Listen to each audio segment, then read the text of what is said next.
Hey, welcome back to part 2 of communication. Hey, we're going to talk about what it looks like when conflict is introduced to communication.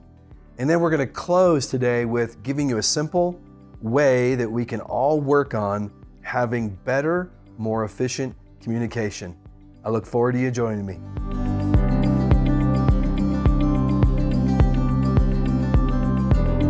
Okay, so here we go.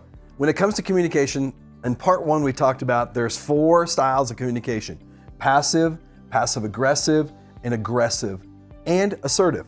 Now, one thing that each and every one of us deal with on a regular basis is conflict.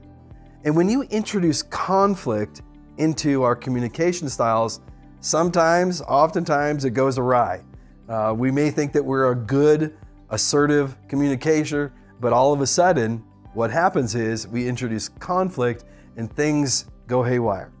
Now, let's understand what happens when it comes to each one of these communication styles as conflict is introduced. So number 1, when passive.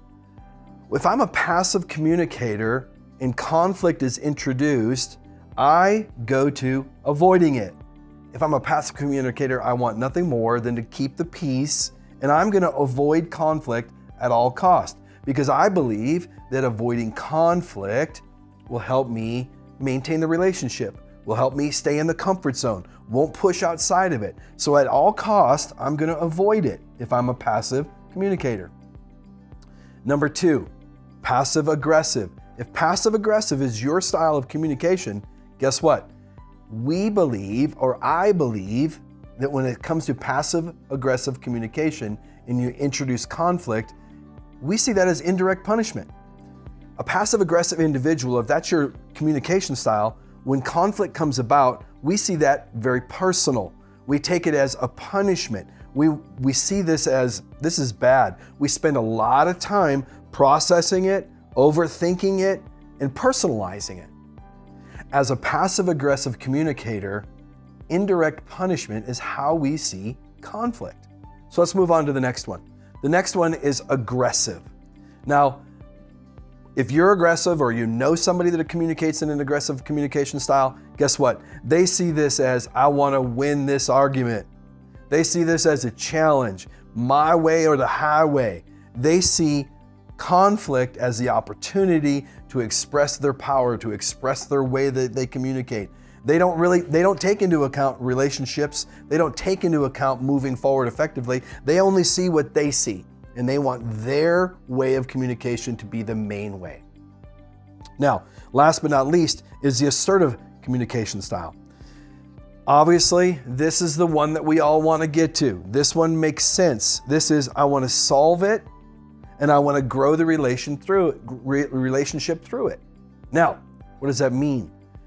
We want to make sure that when we get to the other side of this conflict, that we're all moving in a forward direction, that we all feel valued, that we all feel heard, that we all are moving in a way that helps us have better, effective communication. We can see that. We can understand that. We put value on everybody's views, value on the best solution.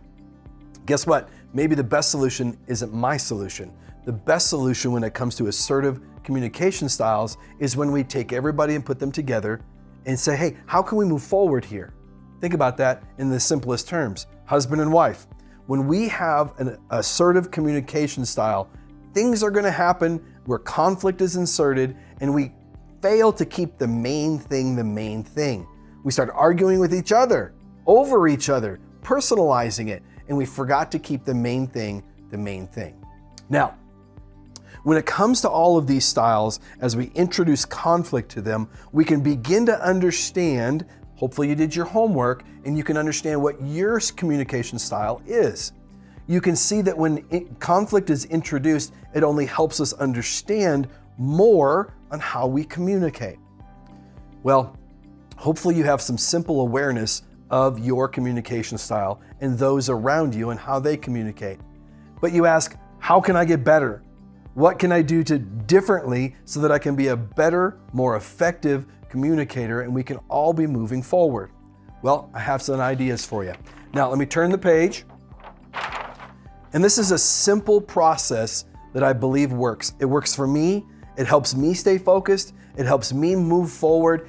And guess what? It helps me keep the main thing when it comes to communication. It's a very simple process. It has 4 steps. There they are. Let me talk about each one of them. Stop and breathe. That's the first thing that we want to do when we're in a communication and it's not very effective. Maybe conflict has got the best of us. Maybe it's turned into an argument. Maybe we're not seeing everybody else's view. We're only seeing our view. We need to stop and we need to breathe. What do I mean by that? Take 3 or 4 deep breaths, as deep as you can go in, and let it out nice and slow. Do that 3, 4, 5 times. What it does is it helps us find balance. What it does is it starts getting oxygen in the parts of our brain that help us make wise decisions. Because oftentimes when conflict is introduced, things go haywire. We start not thinking logically, we start thinking very deeply emotionally, and guess what? The main thing isn't there no more. It becomes a battle, and that's where we want to go. We got to try to win this battle. All of a sudden, we turn into this aggressive communication style. So stop and breathe. 3 or 4 big deep breaths in and let them out real slow. And the next thing we want to do is we want to reflect. What's going on here? What is the main thing? How did we drift away from this? What are the emotions that I'm feeling inside? Do I feel devalued? Am I feeling dismissed? What am I feeling on the inside? I need to reflect so that I can move forward. Next, refocus. Guess what? Chances are that if you're doing this model, you're unfocused. You may went into the argument or you may went into the conflict thinking that you were going to solve A, B, and C, but somehow you got off on 1, 2, and 3 and X, Y, Z, and you're way off. We need to get back and get refocused on the challenge. Get refocused on what is the main thing? What are we trying to solve? We're not trying to take each other apart. I'm not trying to convince you that you're wrong. I'm not trying to convince everybody that they're wrong and my way is right. That's when we need to realize that we need to get refocused. What is the main thing? What are we looking for on an outcome? And then last but not least is re-engage. I think that oftentimes we can do 1, 2, and 3 really well, but the problem is we don't re-engage. Think about that in a relationship, marriage relationship, children, being a parent, even a leader. As I'm leading others, oftentimes I don't re-engage. I just let things happen how they will. Why? Because oftentimes it's easier. Oftentimes I think that if I sweep it under the rug and let it go, it'll go away. It doesn't happen like that. So if we stop and breathe, we reflect on what's going on in me. Why do I feel this way? What are the big issues that I'm facing to be able to move forward in an effective communication? Third, we need to refocus. What was the main issue? What are we trying to get after? What are we trying to solve? And last but not least is we need to re-engage. We need to step out of our comfort zone. We need to get back into that communication with a fresh mindset, a fresh heart set. And we need to move forward so that we can solve the problem. Remember, when it comes to assertive communication, we want to solve the challenge. And most importantly, we want to have a growth mindset when it comes to the relationships that we have. Now, I hope that this will help you. I hope that this will help you be able to have more effective communication, whether that's as a leader or mom or a dad, husband and wife, whatever it looks like, wherever you are having communication, because each and every one of us have it each and every day. So let's try to make it more effective so that it has more meaning, so that we can grow in our relationships at home, at work, in our community. Thanks for joining me today, and I hope that your communication improves.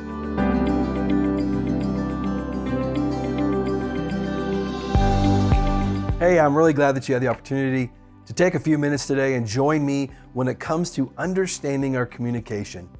Hopefully you got part 1 and we've just finished part 2.